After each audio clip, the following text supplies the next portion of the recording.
I'm Tina Desiree Berg reporting for Status Coup News. Yesterday, the California Assembly was set to have a floor vote on their Medicare for All single-payer bill, AB 1400, and it was pulled at the last minute from the bill's author, Ash Kalra. Here to discuss this with me today is Amar Shergill, who is the head of the Progressive Caucus for the California Democratic Party, and he also sits on e-boards, which means he's basically in leadership for the California Democratic Party. Welcome, Amar. Good morning. So last night was a wild ride. We had you on yesterday, and I know you had one eye on the assembly floor as we were discussing the aspects of AB 1400, the single-payer bill, but I did not see coming what actually happened yesterday. So after you got off of our live stream, a couple hours later, basically the bill was pulled without foresight or explanation beforehand. What gives? Yeah, I mean, it's a big surprise for every one of us. That we had expected a floor vote. There was never any discussion of anything other than that, and we were prepared to, recognize and lift up those folks that are with us, and criticize and force consequences for those that weren't. But we didn't get that vote, and we didn't find out until just before the end of the session from Assemblymember Kalra that he had conversations with folks around the Capitol and arrived at the conclusion that, in his estimation, that was the best path forward for the movement and for the bill.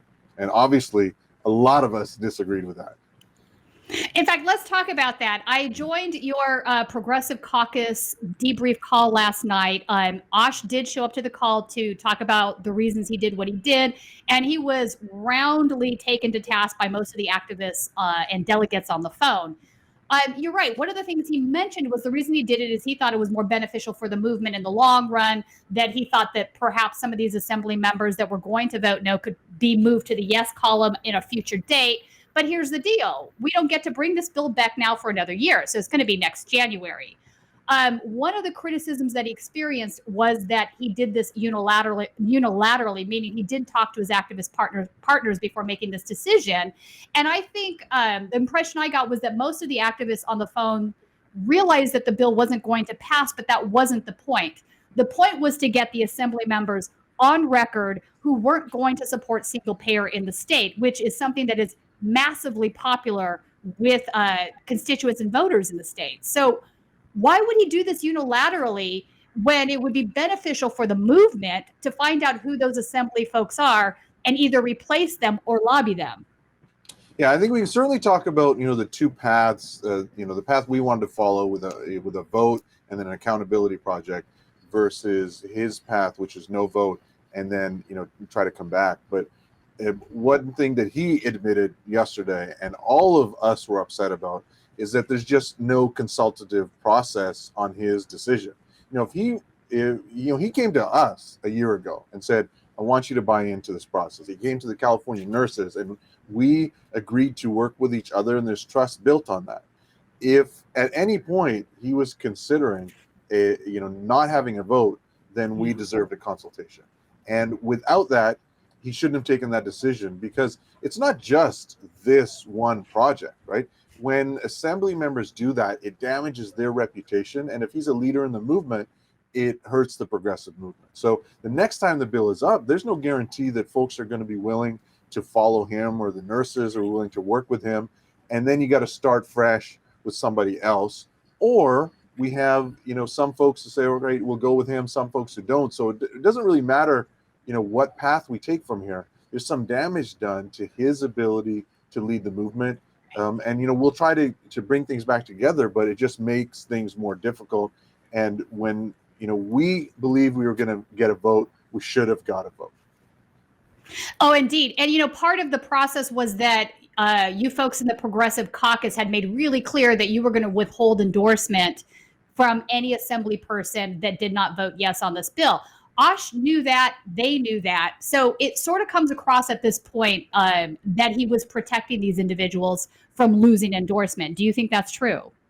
Yeah, we had that discussion. I asked him directly that last night, and maybe he didn't want to use those words protecting him, but that's what he did, right? And he's very clear that his rationale for the decision is that he felt that if you put people up on a vote and you expose them to the harsh criticism, you actually turn off some people that might be with you a year from now because they get entrenched in their positions, and they go back to being friendly with corporations rather than continuing to consult.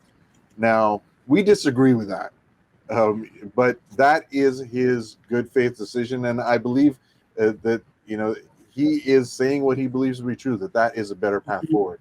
And one point that he did raise, and I do think this is true, is that if the bill goes down hard like it was expected to, and it wasn't close, that there may not, and you get folks entrenched in their positions, it could have been 3 or 4 or 5 years before you get this bill back. And the path that that he has proposed is that we come back again next year. You haven't radicalized people against you. You elect some folks that are more progressive, and there's some open seats. You get some progressives in there, and you take another run at it, and you do better. Look, and that's his good faith position. I just don't agree with it. I think we do better in this moment when we energize our movement, when we get folks out there into the field against bad candidates, for good candidates, when it's very clear where the division lines are. This is a state that we won for Bernie in the presidential primary. And that's because we knew who our ally was, and we were willing to fight for that. We know how to win those battles. And that was just a much more productive path, the way that I see it. You know what? He made a decision. It was the wrong one. And now, we're all going to have to deal with the consequences. Indeed. In fact, Osh was a Bernie Sanders surrogate. I saw him on the road in Iowa and Nevada, both, when he was a surrogate for Bernie Sanders. So he is obviously a big supporter of Medicare for all. My question is this. So these folks that supposedly become more entrenched in their more conservative tendencies, maybe those are the folks that need to be primaried and replaced. I mean, again, this is a bill that's incredibly popular with constituents and voters. And if these assembly folks aren't voting yes on it, they're not taking the position of their constituents, and that's not their job, right? They're put in that position of power to respond to what their constituents want. So I think putting them in the spotlight is what needs to happen, because voters have a right to know if somebody's just giving them lip service. I have no doubt that several of these assembly folks have publicly stated that they supported the bill, but behind closed doors were probably not willing to come to the table because of donors or whatever else and actually vote yes on it. So there seems to be a tension there. Would you agree with that? Yeah, I think you're right. Starting out with the fact that it's an incredibly popular proposal. Right, the teachers were behind it, the California Labor Federation, the University of California Students Association, and on and on and on. Yeah. And every poll we put out there, it's a popular bill. The only folks left opposing this are really just the folks that are profiting off of the continuing death and malady, opposed upon people for no good reason. Right, suffering for no good reason on the people of California. And what we wanted to do was identify those folks that weren't with us. And, so maybe some of those folks would have gotten entrenched, but, we deserve the fight. We deserve to know who's with us and who's against us. And democracy is empowered when we have these votes. Voters make better decisions when they have more information.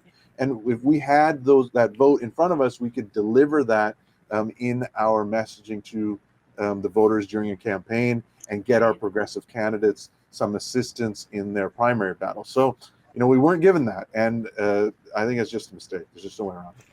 Yeah, indeed. Let me ask you this question, Amar. If the bill did pass through Assembly, pass through Senate, it would still have to go to the voters for ratification. That's part of the process. Would it make more sense at this point to use our direct democracy in the state and go straight to the voters and do a proposition? Has that something that's been considered by the activists? Look, a proposition is incredibly difficult in California. One, because of the money, it's a large state and an expensive state, and getting those signatures. I think maybe there's 1 or 2 examples in my lifetime where it's not paid signatures. And paid signature gatherers. So it's just incredibly difficult. And then you also have the logistical problems, is that a proposition needs to be relatively specific. the voters need to know what they're voting on. And this transformation of healthcare in California is so complex that it might True. actually not be amenable to a proposition, because you need, the creation of it, then you need the federal government to buy in. You have different types of taxes that you're bringing in and repooling. You need a board set up that's going to address all these different issues with union and workers' compensation, out-of-state workers. It's incredibly difficult to put in a proposition.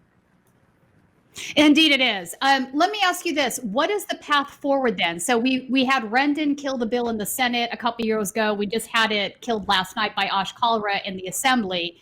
What is the path forward? Is it to bring back a bill a year from now with a different, or maybe perhaps even the same sponsors, or what are the thoughts that you're hearing out there? Yeah, so the interesting thing is Assemblymember Kalra has already committed that he would be willing to bring it back again next year if folks are willing to work with him. And he understands that he's done some damage to his credibility with the progressive movement.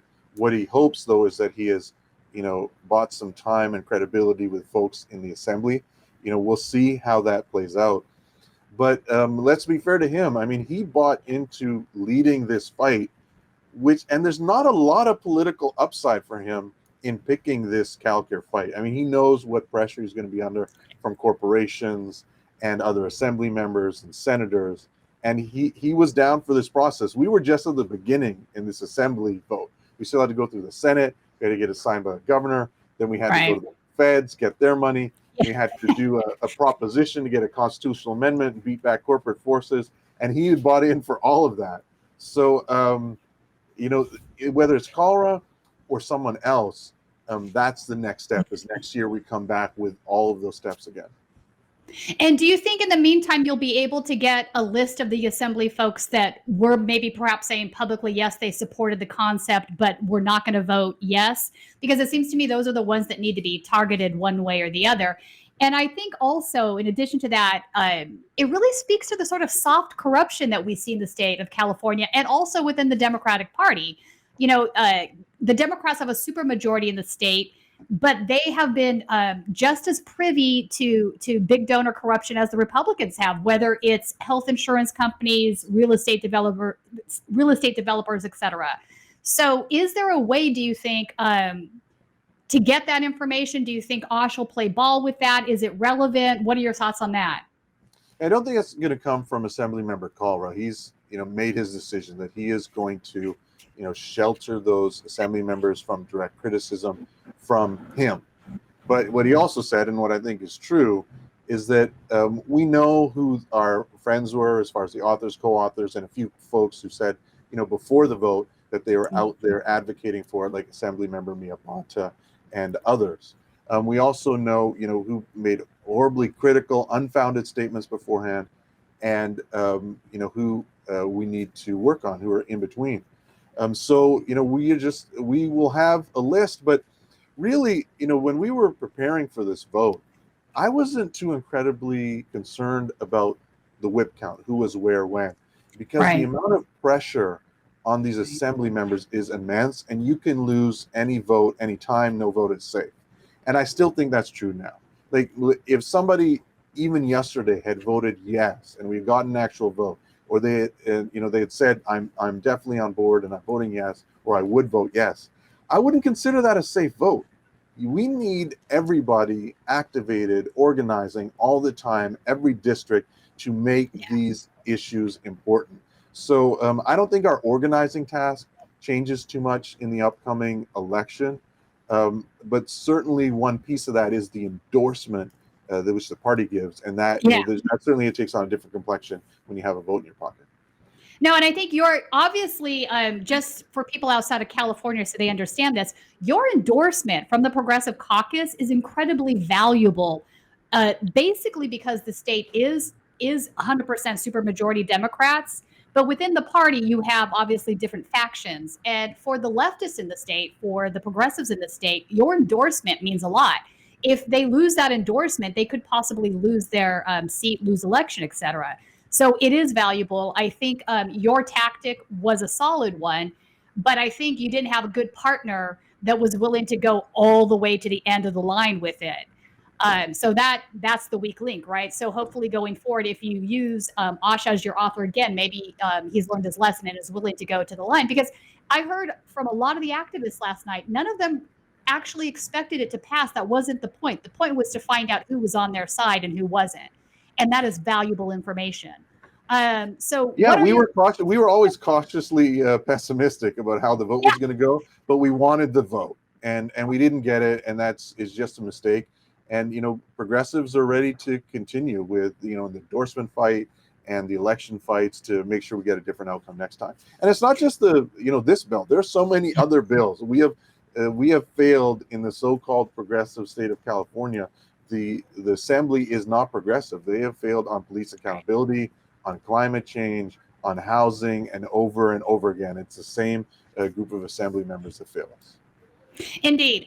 So what are your party words for us today? I think that you personally, I think from my analysis, you're on the right path. I think you guys are doing the right thing by playing hardball with your endorsement. I think that is appealing to many voters, not just in California, but in the United States. So are you going to stick to your guns on that?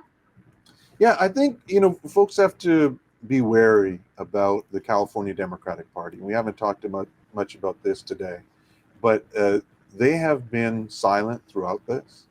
And that's a big part of our loss, right? In a perfect world or in another state, when the assembly members are under immense pressure from corporations, it's up to the California Democratic Party and institutions outside of the legislature to provide cover and say, hey, we have endorsed this bill, we support this bill, we demand Democrats vote for this, and to advocate for it. And that helps give assembly members the room to make the right vote so that they can say to corporations or people that are opposed to the bill, hey, I'd like to vote against this, but I can't. The party has made this an important issue and I won't get elected. And, we're going to have to just disagree on this bill. What's happened in California is that the Democratic Party and activists within the Democratic Party worked so hard on this. And Brandon Harmey, our caucus officer, helped lead this fight. We worked to endorse AB 1400 by the California Democratic Party, and we worked to get into our platform, the documents we depend on for our values. Worked on the platform to make sure single payer was in there. Yeah. And during the last election for chair of the party, the chair, Rusty Hicks, went up and down the state saying that he believed in single payer, believed in the platform, believed in AB 1400, and would fight for it. Raised his hand on many occasions saying that he would do that. And throughout this fight, he has been completely silent, has not used the party resources at all. That's a failure. It's just the worst type of hypocrisy for folks that say they're party leaders, to say that they have certain values, and then to completely betray those folks whom they purport to represent. And so for us as progressives, we have to be wary of how much time we put in the party versus how much time you organize outside to elect folks, to bring up issues, because the party is just not going to be there for us. And you're right, Amar. When Rusty Hicks was running for the state party chair, he did campaign saying he was going to support a single payer in the state, and he has been silent on the issue. He's not the only one. So I think that just further highlights the tension between folks like giving an idea lip service because they know it's popular with the voters, but then behind closed doors, not actually supporting it and killing it because of the party donors or elites. So that's sort of the rock and the hard place there that we are in, and it makes it really hard to find out who those folks are when you don't know what the vote count is. So what are your parting words? Look, yesterday was tough, but there are better days ahead. And, this issue is just too important, and we have so many other important issues that we can't lay down. Folks are hurting out there, whether it is because they can't get health care or they can't get housing, or they're being oppressed by police. We need to continue this fight. So we're going to organize, and it's not always going to be in the California Democratic Party, and sometimes it's going to be against the party. But what we're going to do is continue to have the conversations in our communities, work with the progressive organizations that are, energizing the grassroots, and, continue to try to elect those progressives. And we have opportunities. There's a lot of open seats in California for 2022. and 2024 to get progressives into the legislature. You change the assembly, you change the Senate, and then it doesn't matter who's governor. It doesn't matter who's chair of the party. If you control those two bodies, you can get a lot of stuff done. Indeed. Thanks for joining us, Amar, and good luck with your organizing on this. Thank you. Take care. Thanks for watching, and make sure to tune in to Status Coup's daily live stream Monday through Thursday at 5 o'clock Eastern Time and Fridays at 4 o'clock Eastern Time.